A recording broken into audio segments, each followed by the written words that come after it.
Someone asked me in the comments recently, but how do you heal from infidelity when you're still in the middle of it, while you're still going through it? And I think that's a very important question. And for some context, the majority of the videos that I make are specifically for people that are in the middle of it. But I'm still asked about it, and so I want to address it more directly. Because I think what's going on is that a lot of people assume that the only time you can begin healing from the trauma, from the intrusive thoughts, from the constant scanning, is once you're on the other side, when you've either left that person and it's been a few years, or once the relationship is healed, there's been reconciliation and trust has been rebuilt. And so these people who are going through it are asking, okay, but what about us who are in the middle of it right now? But my theory, what I'm putting forward, is that your sense of safety, your sense of security, and the healing that's required to get there is going to be the same regardless of whether you are in the middle of it or it's years later. And the reason why I say that is because the only way you're going to get to where you need to be able to make a good decision about what to do and how to rebuild is by dealing with these triggers and by dealing with these trauma symptoms. Because when you're living through them, you're not in a calm, rational, peaceful state of mind. You're not thinking clearly. You're not even sure what's real anymore. And so you have to heal first before you can make any decisions. And when you're in the thick of it, you're asking yourself 3 questions. What actually happened? Like, how did I actually get here? Now, sometimes you'll know what they did. Sometimes you know what you did. But you usually are confused on at least one of those 2. Like, am I just attracted to the wrong type of person? Or what are the things that my partner's actually been up to? That's question 1. Question 2 is, am I safe? This is the fundamental thing that if you do not figure out how to create your own sense of safety apart from your partner, you will never be in a rational headspace because you're so programmed to viewing them as safety that your biology will keep driving you back to them one way or another. So am I safe? And a lot of people also ask, how did I miss this? And so as those questions are looping in your head, until you get some resolution on those emotionally, your mind will just keep on going, and it will be so busy looping around those questions that you won't be able to make any progress. Imagine living in a house for years and then suddenly discovering that the entire foundation was cracked the entire time. Maybe there was an earthquake that happened years and years ago before you even lived at this house, and the foundation is shattered. When this happens, typically a homeowner would not decide to go ahead and repaint the walls of a room or redesign the whole layout and vibe of the house. You would worry about the foundation. And until that's addressed and fixed, none of the rest of it is worth wasting time on. And what most people do by trying to focus on either reconciling or leaving right away, it's like they're the person who realized that their house is on this incredibly shaky foundation and they're going to Home Depot to buy paint to redo their office. It doesn't make sense.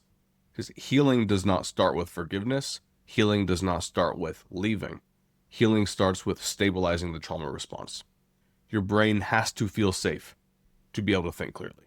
So if you are very early on, you've just discovered the infidelity, you are in survival, calm, and reset mode. Your job is not to make big decisions. Your job is not to understand every detail. Your job is not to stop thinking about it necessarily. Your job is to stabilize your nervous system so that you can have insight and wisdom again. You've navigated difficult decisions in your life. You know how to do that. You're unable to do it, not because you lack that wisdom, but because your nervous system is in a wreck and not allowing you to access that. To give another analogy, in addition to the cracked foundation analogy, it's like if someone got a concussion and as soon as they are coming to, you begin asking them a bunch of questions about what they want to do next. Where do you want to get dinner? What do you want to do for the rest of your life? It's like, this is not the time and place to be making big decisions.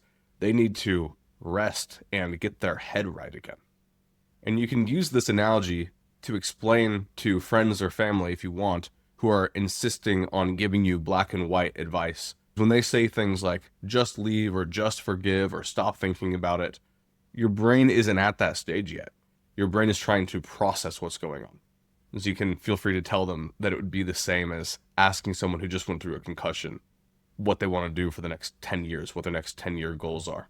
And I'll say it again because most people don't believe me until they've either worked with me or tried this for months, if not years, and seen that it fails.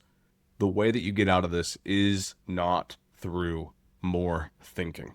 The definition of insanity is to keep trying the same thing and expecting different results, even though it's not giving you what you want. Many people get locked into obsessive thinking and think that if only they could obsessively think more, then every thought would suddenly be right. It doesn't make any sense. So what does healing look like? If it's not more thoughts, if it's not more thinking, it's actually your mind quieting down. It's your nervous system calming. It's the ability to think clearly and one step at a time, returning.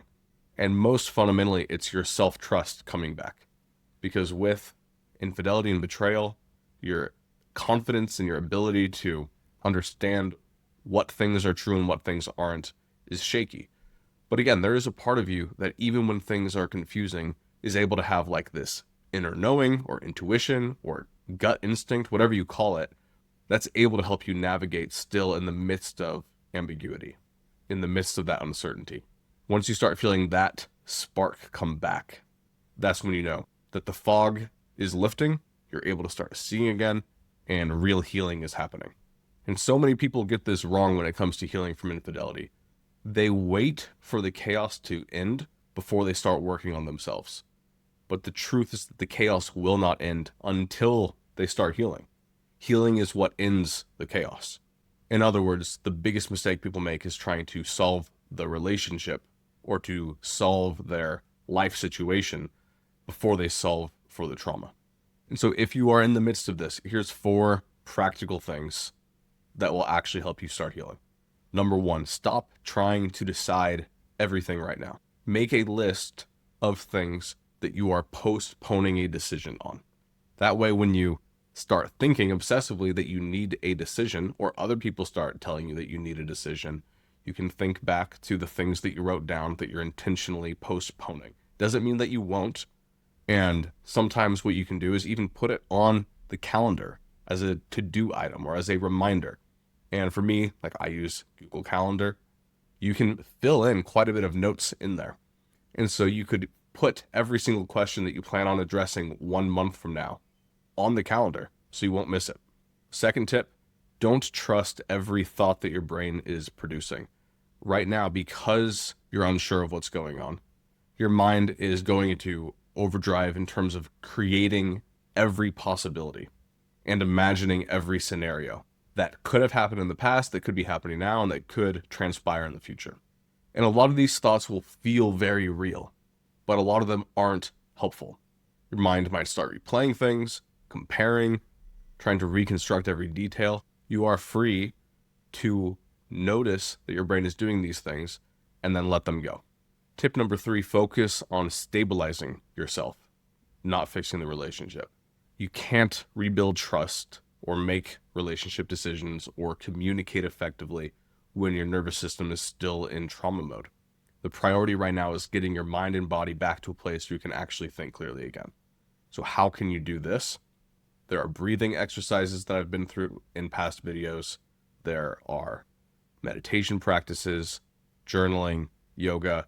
But again, I don't want to put too much emphasis on a specific thing because everybody has done things that help calm them down.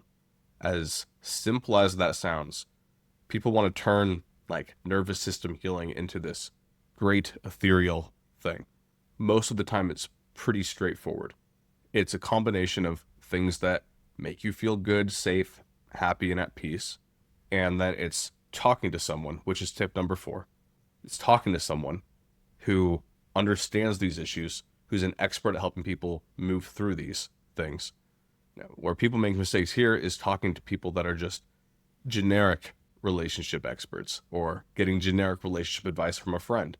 Those things aren't bad. It's helpful to talk about it to pretty much anyone who's good at listening. But being able to talk to someone who's seen and helped others navigate all of these different micro scenarios that are unique to betrayal and infidelity is so crucial. It can speed up the timeline so much.